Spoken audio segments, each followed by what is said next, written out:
Salutations! Still on that EXE-Create train with infinite links. At a glance, it looks like it'll be a quicker game to complete. And it was. Special thanks goes out to TrueTrophies.com for having an alphabetical listing of all the PS4 and some PS5 Kemco games. Not all of them JRPGs. Some of them not even English, and therefore I can't even find to download. Maybe stepping out of my comfort zone for some of these. Like those of you who are waiting for a review of Meridian Tavern Story, I wouldn't hold my breath. Gotta know when to hold and know when to fold, you know what I mean? Anyway, infinite links. Open up to a kid breaking a large stone while his supportive sis watches him. His grandfather, upon hearing the kid's growth and training, decides him ready to battle evil with a capital E. That's how the game describes monsters in this game. A wizard shows up to attack the village, and main guy's grandfather even using evil to 180 the little sister in alignment, but our heroes suppress it, and then it's off to stop the wizard from redoing what a fabled berserker did years ago by acquiring the power of the legendary angel and holy talisman. You main a redhead named Kronos with his sister Serene, so you start with a party of 2, and after your first boss fight, you meet a third party member and a ruined researcher called Matia, here to research why there's been more evil lately.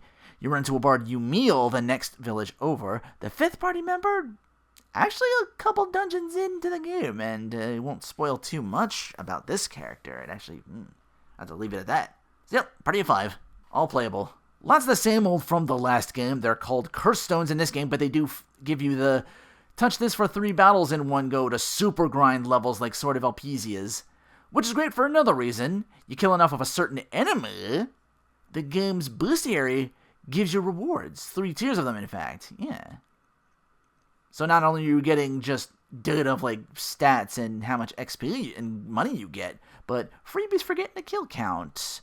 We have 5 elements this game. Fire scorches wind, which flows above earth, which droughts water, which puts out fire, and then void with, again, no weakness. Sometimes on the battlefield, there's these area effects that if you just so happen to be standing on when you begin your turn, it'll affect you, like spikes that do damage or a little patch of grass with mushrooms that poison you.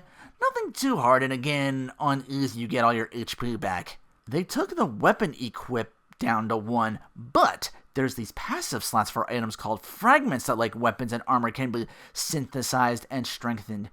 You get additional elemental spells from talismans that also can be synthesized and power up, or broken down into more fragments to use. The fragments are just added effects you can actually take on and off your weapon instead of just trying to luck out for whatever you want, like trying to get that one weapon. It's like, no, this doesn't do crit. No, this doesn't do crit.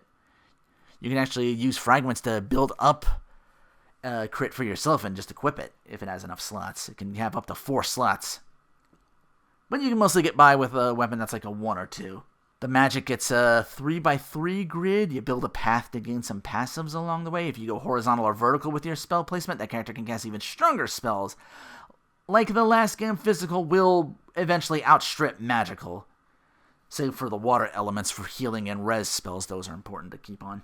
Same as the last game as far as the platinum trophy, steps, kills, treasures found, arena tiers, all side quests complete. Might have a bit of issue with the arena challenges since you only level up to 99 in this game. But this game does go back to the 10 stones every 3 fights, which you can easily get by, again, using those curse stones over and over, since one use counts as 3 fights. So I had just enough on hand to revive the entire party when they wiped to the final difficulty tier, in which enemies get 2 turns to your 1, and just had strong enough skills to unload and win upon the next revive. It fully heals you, your entire party. Just 2 endings, but no choice to make. It's just a little new game plus after you get the normal ending. The game does run a little longer than I anticipated, because of course you want the body count for enemies to get the items they give out, but then I was like, oh wait, I only get to level 99? I'm like, okay, I'm strong as I can be now, probably. I could just go ahead and just brush through the rest of it. This becomes you just moving around on the overworld for a while to try and have certain enemies appear that power up on enemies when they show up. The curse stones never spawn these like they do the other enemies. I had to walk around a bit more until I got all 3 reward items from said enemy.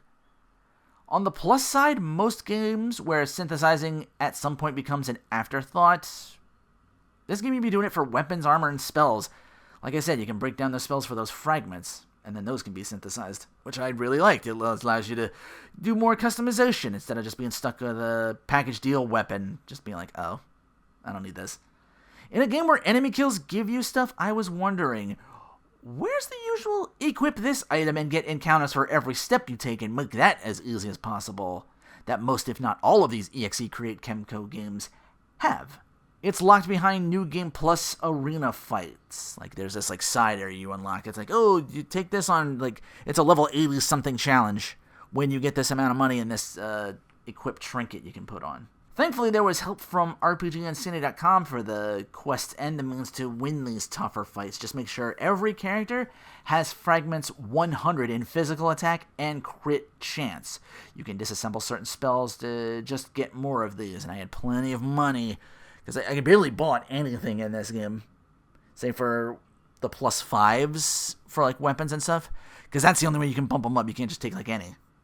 It was kind of weird at first, but you eventually get the hang of it. Overall, I can strongly recommend this game. Join me next time for another game with Dragon in the title, Dragon Piranha.